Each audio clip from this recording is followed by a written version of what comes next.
Bismillahirrohmanirrohim. Assalamualaikum warahmatullahi wabarakatuh.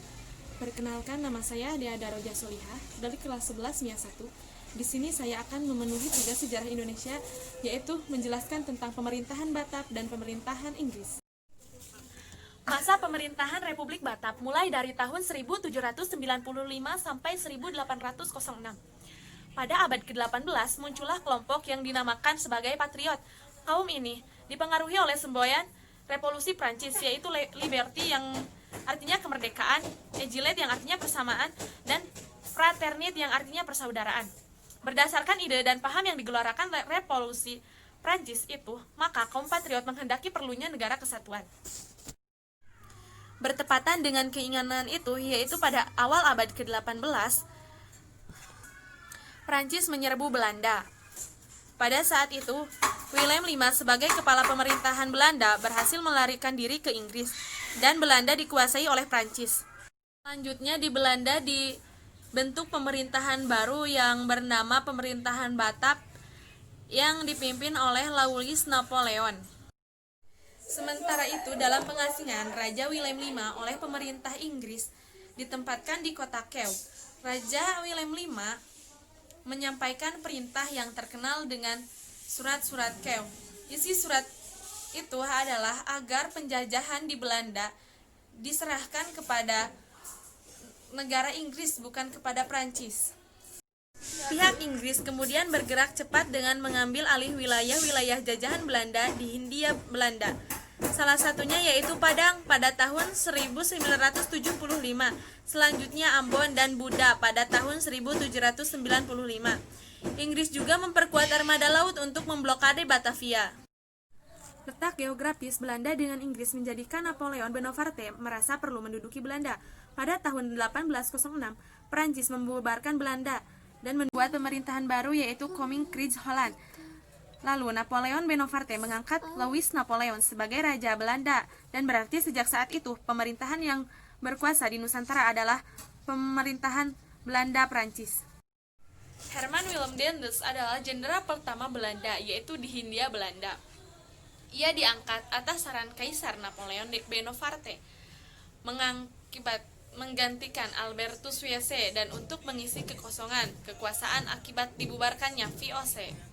Daendels adalah kaum patriot dan liberal dari Belanda yang sangat dipengaruhi oleh ajaran Revolusi Prancis. Dia ingin menanamkan jiwa kemerdekaan, persatuan di lingkungan masyarakat Hindia. Oleh karena itu, ia ingin memberantas praktik-praktik feodalisme.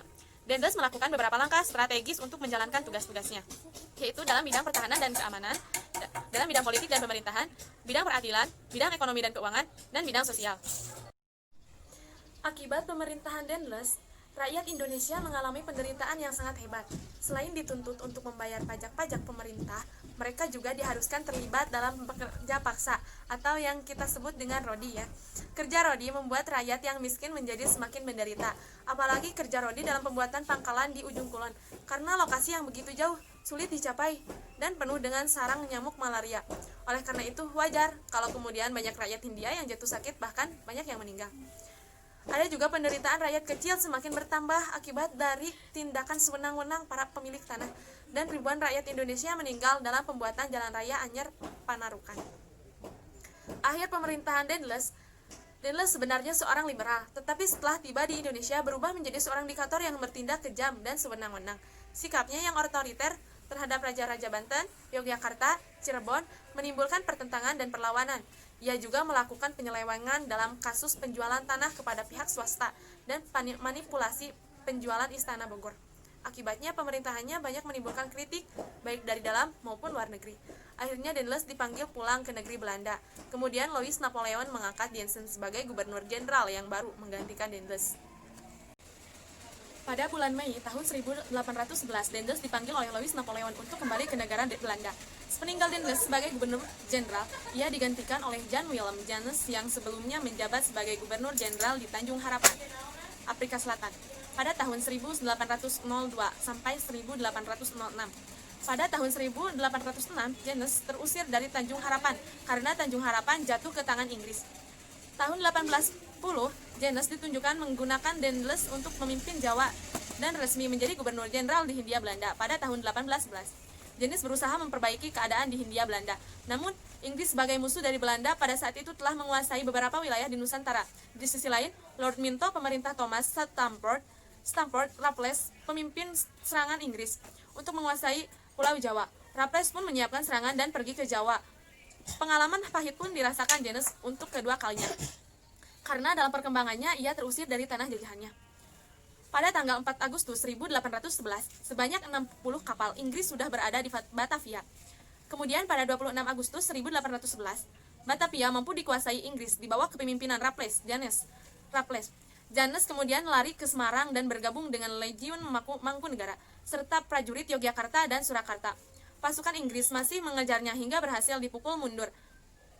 James kemudian lari ke daerah Salatiga, tepatnya di Tuntang. Penyerahan James secara resmi ke pihak Inggris ditandai dengan adanya kapitulasi Tuntang pada tanggal 18 September 1811. Perkembangan kolonialisme Inggris di Indonesia mulai dari tahun 1811 sampai 1816. Ditandatanganinya kapitulasi Tuntang merupakan awal dari masa kolonialisme Inggris di Indonesia. Gubernur Jenderal Lord Minto secara resmi mengangkat Raffles sebagai penguasanya. Pusat pemerintah Inggris berkedudukan di Batavia. Sebagai penguasa di Hindia, Raffles mulai melakukan langkah-langkah untuk memperkuat kedudukan Inggris di tanah jajahan. Dalam rangka menjalankan pemerintahannya, Raffles berpegang pada 3 prinsip. Pertama, segala bentuk kerja rodi dan penyerahan wajib dihapus, diganti penamaan bebas oleh rakyat. Kedua, peranan para bupati sebagai pemungut pajak dihapuskan dan para bupati dimasukkan sebagai bagian pemerintah kolonial. Ketiga, atas dasar pandangan bahwa tanah itu milik pemerintah, maka rakyat menganggap penggarap dianggap sebagai penyewa. Berangkat dari 3 prinsip itu, Raffles melakukan beberapa langkah, baik yang menyangkut bidang politik, pemerintah, maupun bidang sosial ekonomi. Akhir pemerintahan Raffles. Pemerintahan Raffles hanya bertahan sampai tahun 1816. Keadaan di negeri jajahan rupanya sangat bergantung pada keadaan di negeri Eropa. Pada tahun 1814, Napoleon Bonaparte kalah melawan raja-raja di Eropa dalam perang koalisi. Untuk memulihkan kembali keadaan Eropa, maka diadakan Kongres Wina 1814. Sedangkan antara Inggris dan Belanda ditindaklanjuti Convention of London 1814. Berakhirnya pemerintah Raffles di Indonesia ditandai dengan adanya Convention of London pada tahun 1814. Perjanjian tersebut ditandatangani oleh wakil-wakil Belanda dan Inggris. Masa pemerintahan kolonial Belanda mulai dari tahun 1816 sampai 1942. Kekuasaan Komisaris Jenderal. Berdasarkan Konvensi London, Belanda kembali memiliki hak atas wilayah Indonesia. Kekuasaan Belanda di Indonesia pada periode tersebut dijalankan oleh Komisaris Jenderal. Pembentukan Komisaris Jenderal dilakukan atas saran dari Pangeran Willem VI. Pada mulanya, pemerintah ini merupakan pemerintahan kolektif yang terdiri atas 3 orang, yaitu Flood, Boucicaut, dan Van der Capellen. Mereka berpangkat Komisaris Jenderal. Pemerintahan kolektif itu bertugas menormalisasikan keadaan lama ke alam baru atau Belanda dari Inggris. Masa peralihan itu hanya berlangsung dari tahun 1816 hingga 1819. Pada tahun 1919, kepala pemerintahan mulai dipegang oleh seorang gubernur jenderal, yaitu Van der Capellen. Pada tahun 1816 sampai 1824. Sistem tanam paksa merupakan kebijakan yang dibuat oleh pemerintahan Belanda. Sistem tanam paksa merupakan kebijakan yang mengharuskan rakyat menanam tanaman yang dikehendaki oleh Belanda. Sebenarnya sistem ini merupakan penggabungan antara sistem penyerahan wajib dan sistem pajak tanah. Pemerintahan Belanda lebih mengutamakan komoditi ekspor yang laku di pasaran dunia. Tanaman yang wajib ditanam antara lain kopi, tebu, tembakau, teh, dan nila. Sistem tanam paksa mulai diberlakukan pada tahun 1830. Kebijakan ini dikeluarkan oleh Gubernur Jenderal Johannes van de Besch. Sistem tanam paksa di luar dibelakangi oleh kegagalan dari pelaksanaan sistem sewa tanah Ladrense pada masa pemerintahan Komisaris Jenderal. Selain itu, karena pada tahun 1830, Belanda hampir bangkrut setelah terlibat perang di Ponegoro. Ketentuan sistem tanam paksa diatur dalam Stadblad nomor 22 tahun 1834, yaitu tanah yang diserahkan kepada pemerintah bebas pajak. Pekerjaan menanam tidak boleh melebihi waktu menanam padi. Hasil tanaman wajib diserahkan kepada pemerintah Belanda.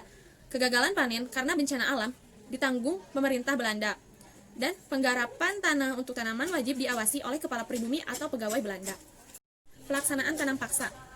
Ketentuan yang diterapkan oleh pemerintah kolonial Belanda dalam sistem tanam paksa tanpa mudah dan menguntungkan, baik bagi pemerintah maupun rakyat. Namun pada pelaksanaannya banyak terjadi penyimpangan dalam pelaksanaan sistem ini. Pemerintah kolonial Belanda memberikan persenan kepada penguasa pribumi yang mampu menyetorkan hasil lebih banyak dari ketentuan. Akibatnya, para penguasa pribumi berusaha meningkatkan setorannya dengan melakukan penekanan kepada petani dalam penyerahan hasil panen. Mungkin hanya itu yang dapat saya sampaikan. Mohon maaf atas segala kekurangannya. Saya Dea Daroja Solihah, kelas 11 NIA 1. Terima kasih. Wassalamualaikum warahmatullahi wabarakatuh. Dah.